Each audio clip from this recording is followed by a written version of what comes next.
inhale gets me every time. Hey guys, it's Erin. It's time for another Kuroko no Basu episode review. This week we're reviewing episode 38, and it's been a little bit since I've done one of these, so I apologize if I'm a little rusty, and I also apologize if you guys are a little crooked because I got a new tripod and Erin doesn't understand technology.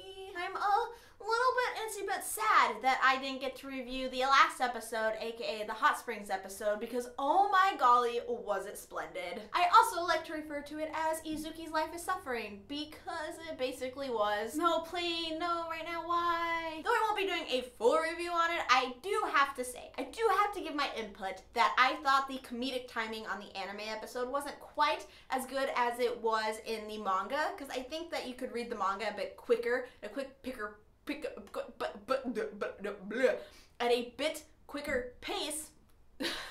Words. Kawaii-ni is all over in this joint. That doesn't mean that it wasn't freaking hilarious. Kagami nearly killing Hyuga with the cleaning brush, the brush that they used to clean the floors, makes me seal laugh every single time. But anyway, moving on to episode 38. The episode kicks off reminding us of Seren's pre-Winter Cup training and how each player is going to come up with their own individual specialty as per the advice of Riko's father. He also mentions that he has no idea how to help Kuroko because Kuroko is such a unique player, but he was able to tell the Phantom Sixth Man about the wall he's bound to hit. Continuing on, while Seren is playing cops and robbers in the mountains, Kagami is off in good old America with his super mysterious coach. And look guys, more English. I can't say that anything will ever compete with Japanese Lunchtime Rush as the best English in all of Kuroko no Basu, but Kagami yelling, "Shut up, I'm getting the hang of it," was pretty fantastic. We also get to see all the Generation of Miracles and their respective teams training and getting super serial for the upcoming tournament, including a conveniently framed so we can't see his face member of Rakuzan who calls Akashi Seichan. Who could that be, I wonder? Also, can we just take a moment to appreciate / question the fact that Aomine was capable of making a basket using only his knuckle? Now this is just getting unrealistic.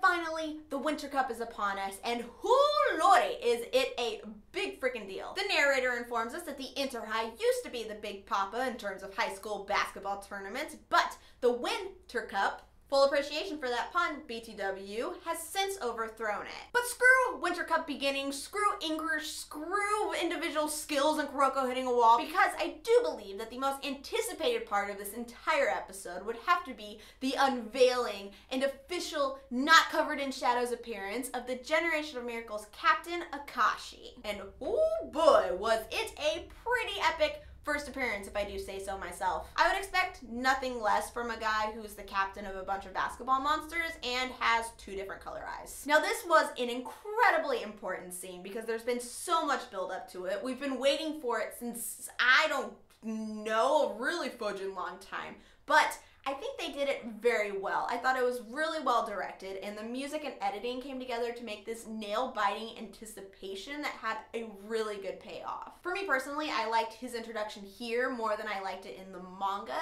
and I think the sound design with the animation, especially the way they did his eyes, just had a bigger impact on me. Also, his VA was outstanding. He was so good. He added this subtle little rasp to Akashi's voice that gave it an assertive, commanding vibe, while at the same time it had a whimsical, childlike edge to it, which made his lines that much more ominous, and I thought that was awesome and completely fitting of Akashi's character. The way he delivers Akashi's "I always win and I'm always right" line doesn't sound cocky, it sounds like a statement of fact. And even if you do eventually feel like it's super conceited, because it kind of is super conceited, there's still this brief flash of acceptance you get because of how certain he sounds. BTW, his voice actor is the same guy who does Levi from Attack on Titan, Natsume from Natsume Yujincho, and Izaya from Dororara. I will mention that in any video that contains any of those characters because I cannot get over how fudgin' versatile and fantastic this guy is. Not only was this Akashi's first appearance, it was also the very first time that we've seen the entirety of the Generation of Miracles together in a scene that wasn't during a flashback. And I completely sympathize with Pretty Hata being super freaked out because seeing all them basketball monsters in one place would be incredibly intimidating. Unsurprisingly, Akashi doesn't take too kindly to having Terri-beautiful interrupt his meeting and tells the precious terrified baby to leave, but enter Kagami, who is suddenly back from America and has no problem telling Akashi that he doesn't think that's necessary because Taiga don't take that shit. Of course, Akashi doesn't particularly enjoy being defied and decides to use Midorima's lucky item, aka a pair of scissors, to try and stab Kagami in the face. If there's one thing anime-only viewers should take away from this episode, it's the fact that you now know why Kuroko no Baske fan artists constantly draw Akashi with scissors. Yatta! However, like Kagami tells Kuroko in the locker room, Akashi is not the one they should be focused on right now because the Toho vs. Seton rematch is about to begin, and holy guacamole aioli, am I so freaking pumped for this. The atmosphere, the determination of both sides, just everything gives me that same nervous energy that Saren themselves are probably feeling. Probably not to the same degree, but I like to pretend. All eyes of importance are on this game, including Riko's father, who finds himself sitting next to Shutoku's coach, and what's this? They know each other well enough to have nicknames for one another as well as Toho's coach?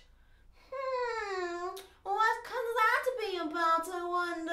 I really hope they haven't actually mentioned the reason for that in the anime yet, because I'll feel hella dumb if they did. Kuroko's memory montage of his past with Almine and his presence with Kagami and Saren was one of the best moments of the episode, right behind Akashi's appearance, because it served as a reminder about how important this game is and how high the stakes are, not just for the team to advance in the Winter Cup, but for Kuroko personally. Damn dude, the determination in his eyes when he opens them and declares that Saren will not be losing. Goosebumps all over the place. And if you actually throw in Almine and Kagami's exchange, that entire lineup was just freaking goosebump inducing all around. Toho manages to score the first points with an alley-oop from Sakurai to Almine. And can I just say that the random Western guitar sounding music that played when Almine made the basket gave me a question mark chuckle. Saren hops right back and declares they'll return it with Kuroko's new technique, Ignite Past Kai, and the end. We get all of this epic buildup and then credits. Boo. Boo. Also, I don't care how unrealistic all that wind and wind up is. It's epic and I love it. Okay guys, that's it for my review of episode 38 of Kuroko no Baske. If you would like to watch Kuroko no Baske season 2 as it airs, there's a link in the description. That's the right word, I almost lost it. And down there, you know, Crunchyroll Premium membership, 14 days free, pretty sweat, and basketballs in 1080p. Nailed it. So what did you guys think about this episode? Did Akashi's full first appearance live up to your expectations? What did you think about him? Do you think he was interesting?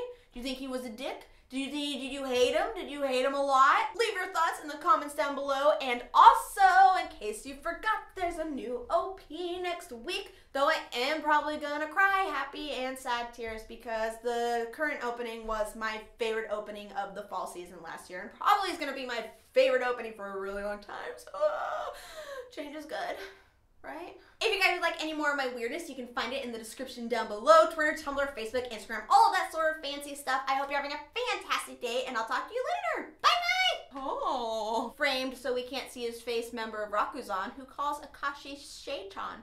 Shay-chan. Shay. Would be the appearance of none other. What did you guys think about this episode? Did Akashi's first full frontal, you know, that sounds dirty, Kagami nearly killing Hyuga with the floor blush? Can't talk.